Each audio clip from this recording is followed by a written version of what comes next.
Christian Bala. Un homme ordinaire? À première vue, il semblait l'être. Christian Bala était un écrivain polonais en devenir. Il avait des rêves et des ambitions comme beaucoup d'autres jeunes écrivains de son âge. Il menait une vie apparemment banale, se fondant dans la masse des habitants de sa ville. Il aimait se promener dans les rues, observer les passants et s'inspirer de la vie quotidienne pour ses écrits. Diplômé en philosophie, il s'adonnait à la photographie, capturant des moments fugaces de la vie. Ses photos révélaient un œil attentif aux détails et une sensibilité artistique. Il était passionné par les romans policiers, dévorant chaque livre qu'il pouvait trouver. Les mystères et les intrigues criminelles le fascinaient, nourrissant son imagination débordante. Rien ne laissait présager le sombre secret qu'il dissimulait. Derrière son apparence ordinaire se cachait une vérité troublante. En 2000, il publie son premier roman, Amok. Ce livre allait changer sa vie à jamais. Ce thriller narre l'histoire d'un meurtre non élucidé, captivant les lecteurs par son intrigue complexe et son réalisme saisissant. Le livre est acclamé par la critique pour son réalisme brutal. Les critiques louaient son style unique et sa capacité à plonger les lecteurs dans un monde sombre et mystérieux. Mais personne ne se doute encore que la fiction flirte dangereusement avec la réalité. Les frontières entre l'imaginaire et le réel deviennent floues, car Christian Bala n'est pas un auteur comme les autres. Son écriture est imprégnée de ses propres expériences et de ses pensées les plus sombres. Il est hanté par un crime commis quelques années auparavant.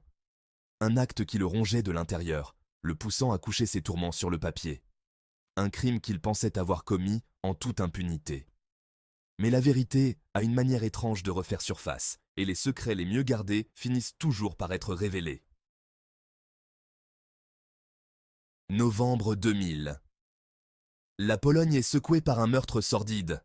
Dariusz Janiszewski, un homme d'affaires de Wrocław, est retrouvé mort.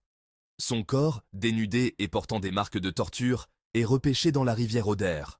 L'enquête de police piétine. Les pistes sont minces. Le mobile du crime reste un mystère. Qui pouvait en vouloir à ce père de famille sans histoire? Les années passent, mais l'affaire Janiszewski reste non élucidée.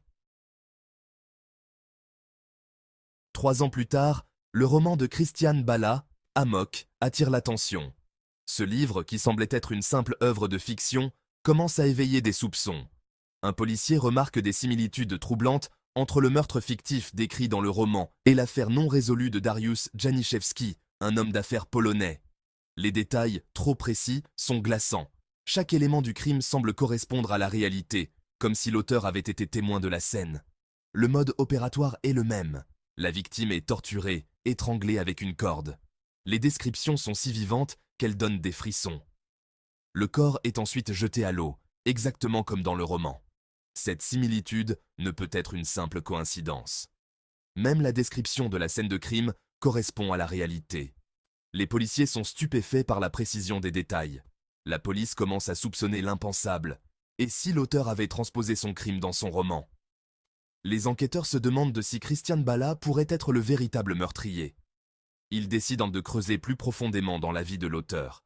Des interrogatoires sont menés, des preuves sont rassemblées, et chaque détail du roman est analysé minutieusement. Le cas devient une affaire judiciaire complexe, où la frontière entre fiction et réalité est floue. Le roman Amok devient une pièce centrale dans l'enquête.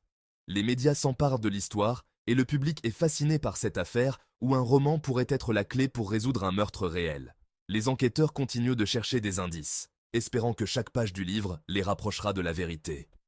Le mystère reste entier, mais l'enquête avance. Les enquêteurs se penchant sur le passé de Christian Bala. Ils découvrent qu'il connaissait la victime. Dariusz Janiszewski était le patron de son ex-femme. Bala avait des raisons d'en vouloir à Janiszewski. Il le soupçonnait d'avoir brisé son mariage. Les policiers découvrent également que Bala avait vendu sa voiture peu après le meurtre. La voiture, une Fiat 126P rouge, correspond à la description d'un véhicule aperçu près de la scène de crime.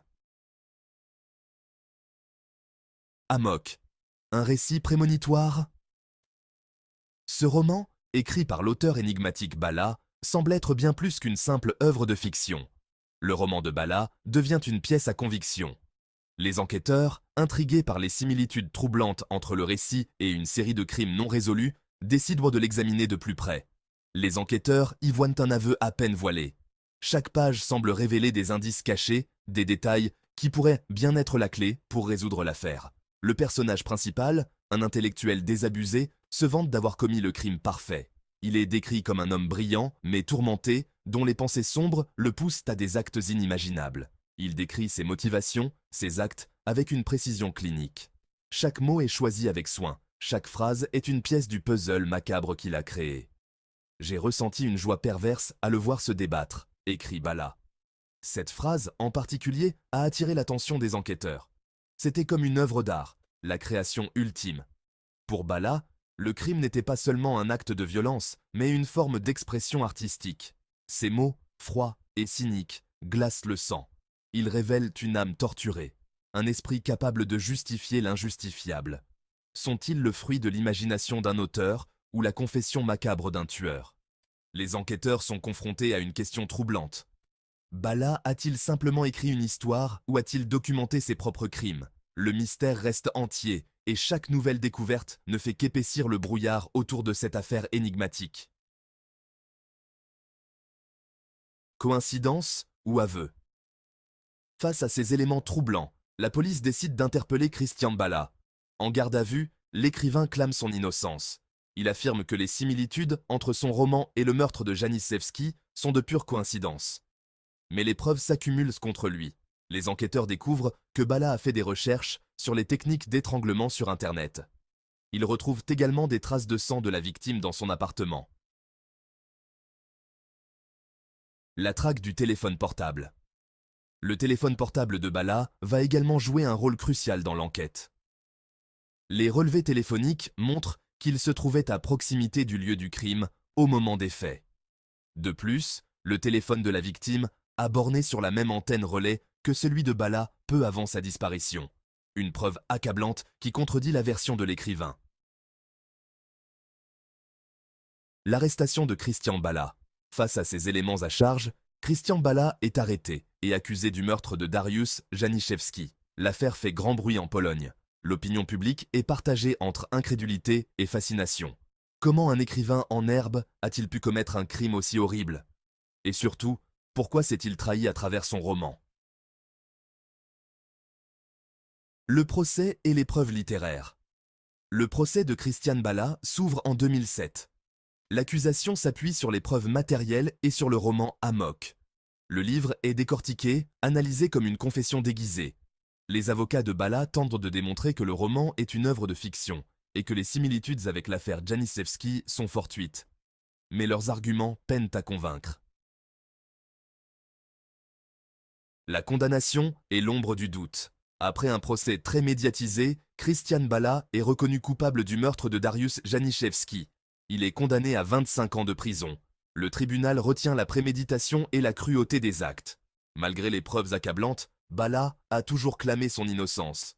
Il a fait appel de sa condamnation à plusieurs reprises, en vain. Un crime presque parfait?